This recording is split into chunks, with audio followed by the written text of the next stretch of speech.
You click Buy Now. And for a moment, it works. Whatever you were feeling, the restlessness, the stress you couldn't quite name, it fades, just enough to feel like the problem is gone. Until later, when it quietly comes back, and now it feels slightly worse because you spent money trying to fix it. That's the part no one talks about. Not the excitement, not the purchase, but the strange, almost invisible anxiety that shows up after. If buying things is supposed to make you feel better, why does it so often leave you feeling off? Not regret, not guilt, just unsettled. There is actually a word for this, a precise, powerful word that economists and psychologists have used for 50 years. By the end of this video, that word is yours, and you will be able to use it in any conversation about money, work, or life. 2 words, remember them. Hedonic adaptation. You have felt this every single time you bought something that stopped exciting you. You just did not have a name for it. Now you do. Hold on to it, because everything we are about to explore is this one mechanism running quietly in the background of every financial decision you make. You were never really buying the product. You were buying a prediction, a version of the future where you feel more in control, more confident, more like the person you keep meaning to become. And your brain rewards you for that prediction instantly.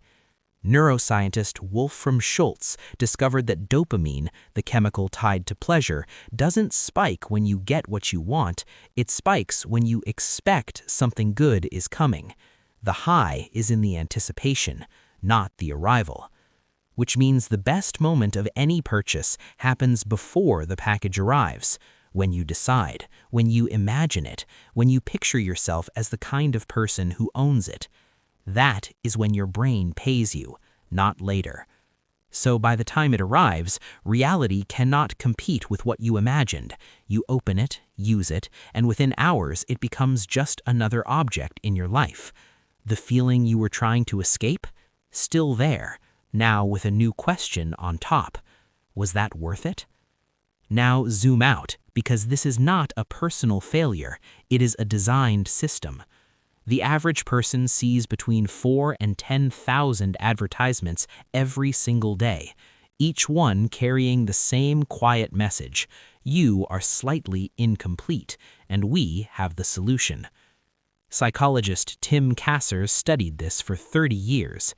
His conclusion: the more you tie your identity to what you own, the lower your well-being, consistently, across cultures, across income levels.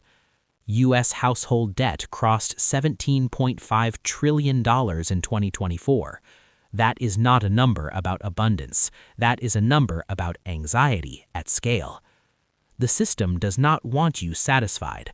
A satisfied person stops buying, so instead you are kept in a very specific state, not unhappy enough to stop functioning, not happy enough to feel done, just slightly incomplete.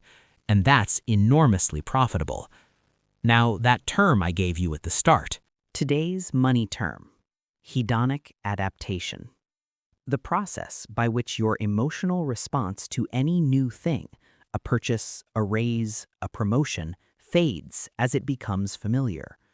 Your brain resets to its baseline, the excitement disappears, and the gap you were trying to fill opens again. The hedonic treadmill, you keep running, you stay in the same place. Brickman and Campbell, 1971, lottery winners returned to baseline happiness within 1 year. This is not a flaw in you, it is a feature of every human brain ever studied. You are not built to stay excited, you are built to notice change, and then adapt to it. Which is exactly what the consumer economy must work against, and why it keeps giving you something new to notice. Now, here is what separates you from most people in any financial conversation. You know the concept. Let me give you the language to talk about it, confidently, naturally, in any situation. How to use hedonic adaptation, 3 real situations. Personal, talking to a friend. I kept wondering why every new thing I bought stopped feeling special so quickly. Turns out that's just hedonic adaptation. Your brain resets no matter what. Use it casually. It sounds intelligent without sounding academic. Your friend will ask what it means. That is the goal. And workplace, in a meeting or salary discussion. Research on hedonic adaptation shows that salary increases above a certain threshold have diminishing returns on employee satisfaction, which is why recognition and growth matter more long-term. This is the sentence that makes you sound like the most prepared person in the room. Use it when discussing compensation, benefits, or team motivation. And written, email, report, or social post. Most consumer behavior follows a predictable pattern: excitement, purchase, adaptation, and then the search for the next thing. Understanding hedonic adaptation is the first step to breaking that cycle.